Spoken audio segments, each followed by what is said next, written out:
There comes a moment in your life when you realize you are done negotiating with fear, done asking for permission, done shrinking yourself so others can feel comfortable. Confidence is not something you borrow from applause, it is something you build in silence. And today, you stop waiting to feel ready. You decide to become ready. Dangerous confidence is not arrogance. It is not noise. It is not domination. It is the calm certainty that you can survive your own doubts. It is walking into a room without needing validation. It is speaking without rehearsing your worth in your head. It is knowing that even if you fail, you will not collapse, because your identity is no longer attached to outcomes. Most people live trapped inside invisible cages built from past embarrassment, rejection, and criticism. They replay old memories as if they are permanent definitions. But your past is not a prophecy, it is a lesson. And lessons are meant to strengthen you, not shrink you. The moment you stop identifying with your wounds and start identifying with your potential, your posture changes, your voice changes, your decisions change. Confidence becomes dangerous when you no longer need approval to act. When you stop asking, what if they judge me? And start asking, what if I don't try? Rejection loses its power. Failure becomes data. Criticism becomes information. You stop interpreting every obstacle as a personal attack and start seeing it as training. You must understand something. Hesitation is expensive. Every time you silence your idea, someone less prepared but more confident steps forward. Every time you doubt your value, you teach the world to doubt it too. But when you stand firmly in your space, even quietly, people feel it. Certainty is contagious. Dangerous confidence is built through promises you keep to yourself. You wake up when you say you will. You finish what you start. You have hard conversations instead of avoiding them. You choose discipline over comfort, and slowly your mind begins to trust you. That trust becomes power. You stop performing. You start being. You stop chasing attention. You start attracting respect. You no longer over-explain your boundaries. You enforce them. You no longer beg for love. You embody value. You no longer fear being alone. You fear betraying yourself. And here is the transformation. Once you become internally solid, external chaos cannot destabilize you. Opinions will still exist, challenges will still come, but you will move with grounded certainty, not because life is easy, but because you are strong. The world does not reward the most talented, it rewards the most decisive, the most resilient, the ones who show up consistently even when they feel uncertain. Confidence is not the absence of fear, it is the refusal to let fear decide. So walk differently. Speak clearly, make eye contact, take the risk, send the message. Start the project. End the toxic cycle. Say no without apology. Say yes without hesitation. Trust your preparation. Trust your growth. Trust your evolution, because once you stop shrinking, you become undeniable. And that is when you become dangerously confident. Confidence is not something handed to you by applause, compliments, or social approval. It is not a trophy you receive when others finally recognize your worth. True confidence is constructed internally, layer by layer, through private decisions and silent battles. When you depend on external validation, your sense of self becomes fragile. It rises when people praise you and collapses when they criticize you. That is not power. That is dependency. Real confidence is stable because it is rooted in self-trust, not public opinion.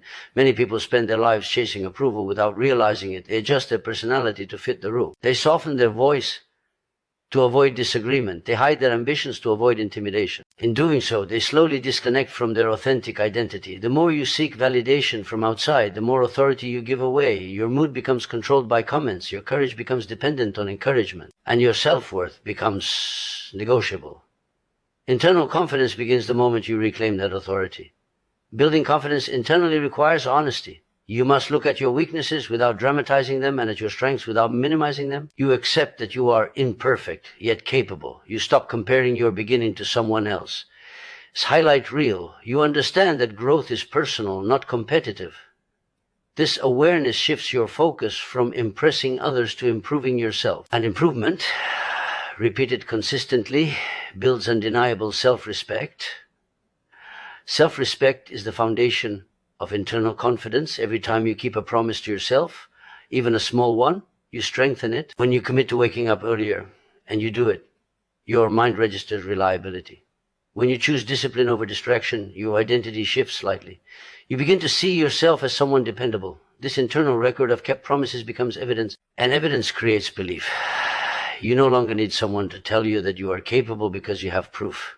External validation is temporary. It fades quickly and demands constant renewal. Internal validation, however, compounds. It grows stronger over time because it is based on your lived experience. When you face rejection and survive it, you become steadier. When you fail and learn from it, you become wiser.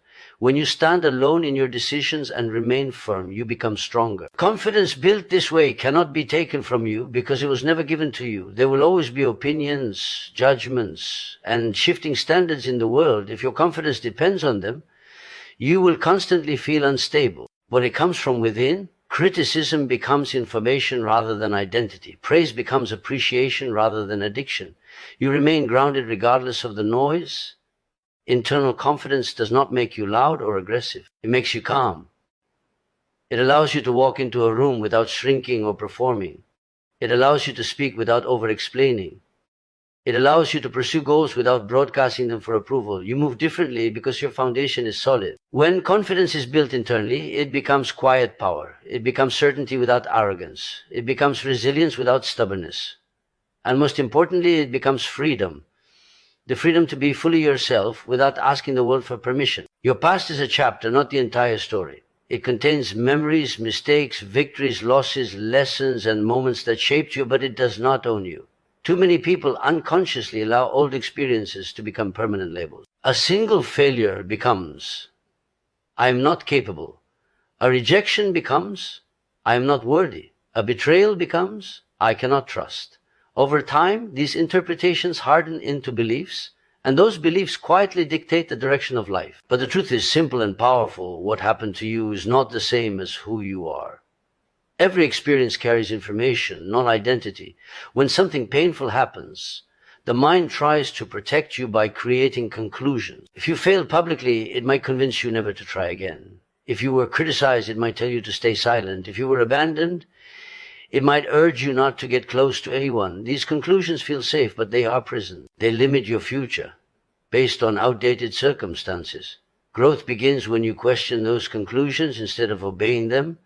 The past cannot be changed, but its meaning can. You can reinterpret failure as training. You can see heartbreak as emotional strengthening. You can recognize setbacks as redirection rather than rejection. This shift in perspective is not denial, it is empowerment. It allows you to extract wisdom without carrying unnecessary weight. When you stop reliving the emotion of the event and start studying the lesson within it, you transform pain into power. Many people replay old, message delivery timed out, please try again. Approval feels good. It reassures you that you are accepted, supported, and understood. But when approval becomes a requirement before you act, it turns into a limitation. Many people delay their goals, silence their ideas, and suppress their ambitions because they are waiting for someone to validate their direction. They want confirmation that it is safe, that it makes sense, that it will be applauded. But progress does not wait for consensus. Growth does not require permission. Approval is optional. Action is essential. When you depend on approval, you unconsciously hand over control of your life to other people as opinions. You begin to measure your choices against their reactions. If they approve, you move forward. If they hesitate, you retreat. This pattern slowly erodes your independence. You stop trusting your instincts because you are conditioned to seek reassurance first. Over time, your confidence weakens, not because you lack ability, but because you lack decisive action. Action builds clarity in ways that thinking never can. You can analyze an idea endlessly, discuss it with 10 different people, and still feel uncertain. But the moment you take a step, even a small one, reality gives you feedback. You learn what works and what does tea. You gain information through experience instead of speculation. Movement creates momentum. Hesitation creates doubt. There will always be critics. Some will question your readiness. Others will project their own fears onto your ambitions. Many people discourage bold action, not because it is wrong, but because it challenges their comfort. If you wait until everyone agrees with your path, you will wait forever. The most meaningful decisions often feel uncomfortable to those watching from the outside. Vision is personal. Not everyone is meant to understand it at the beginning. Seeking constant approval also weakens resilience. If praise becomes your fuel, criticism becomes your obstacle, But when you act because you believe in your direction, not because others approve of it, you become steadier. Rejection feels less personal. Disagreement feels less threatening. You remain focused because your motivation comes from within. Essential action does not mean reckless behavior. It means trusting yourself enough to move forward despite uncertainty. It means understanding that progress requires courage, not consensus. The first version of anything will not be perfect. The first attempt may not succeed. But without that attempt, nothing evolves. Confidence grows through execution, not contemplation. Every time you act without waiting for validation, you strengthen self-trust. You prove to yourself that you are capable of making decisions and handling consequences. This self-trust compounds. It makes the next decision easier. It reduces the fear of judgment. It shifts your mindset from what will they think to what do I think. There is power in realizing that your life is not a group project. Advice can be helpful, and support can be valuable, but neither should become a prerequisite for movement. The world responds to those who step forward, not those who wait quietly for permission. Opportunities favor initiative. Growth favors courage. Approval may feel comforting, but it is not necessary for progress. What is necessary is action, decisive, consistent, forward movement. When you stop asking for permission to pursue your vision and start acting on it, you reclaim control. And in that reclaiming, you discover that progress was never waiting on approval. It was waiting on you. Self-discipline is the quiet force that transforms intention into identity. It is easy to make promises to yourself when you feel motivated. It is much harder to keep them when you feel tired, distracted, or discouraged. Yet it is in those ordinary, unseen moments that self-trust is either built or broken. Every time you follow through on a commitment you made to yourself, you strengthen an internal bond. Every time you break it without reason, you weaken that bond. Over time, this pattern defines how much you believe in yourself. Many people struggle with confidence not because they lack talent, but because they lack trust in their own consistency. They set goals, delay them, make excuses, and then quietly lose faith in their ability to execute. It is difficult to feel powerful when your actions contradict your intentions. The mind keeps score. It remembers when you said you would start tomorrow and did tea. It notices when you promised discipline but chose comfort instead. That silent record shapes your self-image. Self-discipline changes that narrative. When you wake up at the time you decided, even when you would rather sleep, you send yourself a message, I can rely on me. When you finish the task you wanted to postpone, you reinforce that message. When you resist a distraction to stay aligned with your priorities, you deepen it. These small acts may seem insignificant in isolation, but together they form a foundation of reliability. Reliability creates trust, and trust creates confidence. This kind of confidence is different from surface-level motivation. Motivation fluctuates with mood. Discipline does not. It operates regardless of emotion. That is why it is powerful. When you act consistently, despite how you feel, you separate your identity from temporary states. You prove that your standards are stronger than your impulses. That proof becomes internal evidence. And evidence is what the mind needs to believe something is true. Self-trust, built through discipline, extends beyond productivity. It influences how you carry yourself, how you make decisions, and how you respond to challenges. When you know you can depend on your own effort, uncertainty becomes less intimidating. You stop fearing difficulty because you trust your ability to handle it. Even if the outcome is unclear, your commitment to showing up is not. Discipline also reduces internal conflict.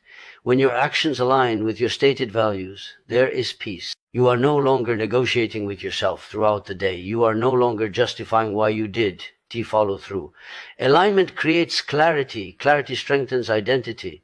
You begin to see yourself as someone who does what they say they will do. The most important promises are often the smallest ones. Drinking more water, reading a few pages, practicing a skill for 20 minutes. These are not dramatic gestures, but they accumulate. Each completed action is a vote for the person you are becoming. The repetition of these votes builds a stable sense of self. When self-discipline becomes consistent, doubt loses its grip. You no longer question whether you are capable because you have proof in your daily behavior. Confidence stops being something you try to feel and becomes something you naturally embody. It is not loud or forced. It is steady. It comes from knowing that no matter the circumstances, you will show up for yourself. And that certainty is unshakable power. Boundaries are not walls meant to isolate you from the world. They are standards that define how you allow the world to engage with you. When you lack boundaries, you constantly bend to accommodate others. You say yes when you mean no. You tolerate disrespect to avoid conflict. You overextend yourself to maintain approval.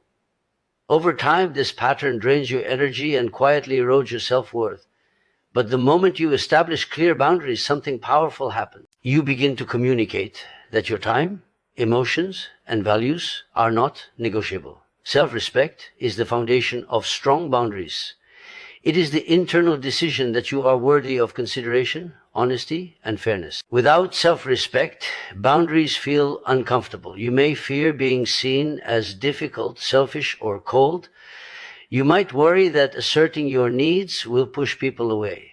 But the truth is the opposite. When you consistently abandon your standards to keep others comfortable, you teach them that your limits are flexible. When you stand firm, you teach them how to treat you. There is something deeply magnetic about a person who knows their worth. They do not demand respect aggressively, nor do they beg for it. They simply embody it. Their tone is calm, their posture steady, their decisions clear. They do not over-explain their no. They do not apologize for prioritizing their well-being. This quiet certainty sends a message stronger than any speech. It signals confidence and emotional maturity. Boundaries filter your relationships.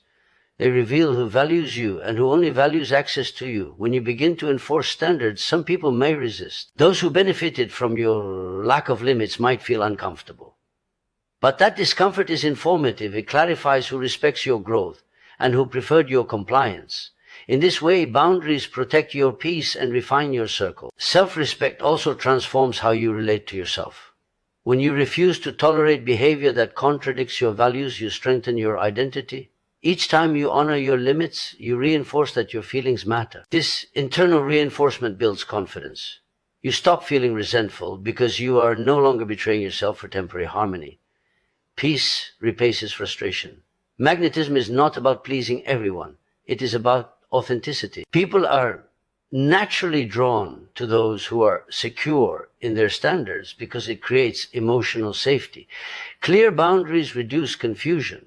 They eliminate mixed signals. They establish consistency, and consistency builds trust. When others know where you stand, they feel more stable around you. Healthy boundaries also encourage mutual respect. They invite balanced relationships where both sides give and receive. Instead of overextending yourself to earn connection, you allow connection to form around shared respect. This dynamic feels stronger and more genuine because it is not rooted in sacrifice or fear. Choosing self-respect may feel uncomfortable at first, especially if you are used to accommodating others, but discomfort is temporary. The long-term result is empowerment. You begin to attract people who align with your standards rather than those who test them. Your energy becomes more focused, your relationships more intentional, your presence more grounded. When you value yourself enough to define and defend your limits, you shift how the world responds to you. Boundaries are not barriers to connection. They are bridges to healthier ones. And self-respect is not arrogance. It is alignment. Together, they create a presence that is steady, confident, and undeniably magnetic.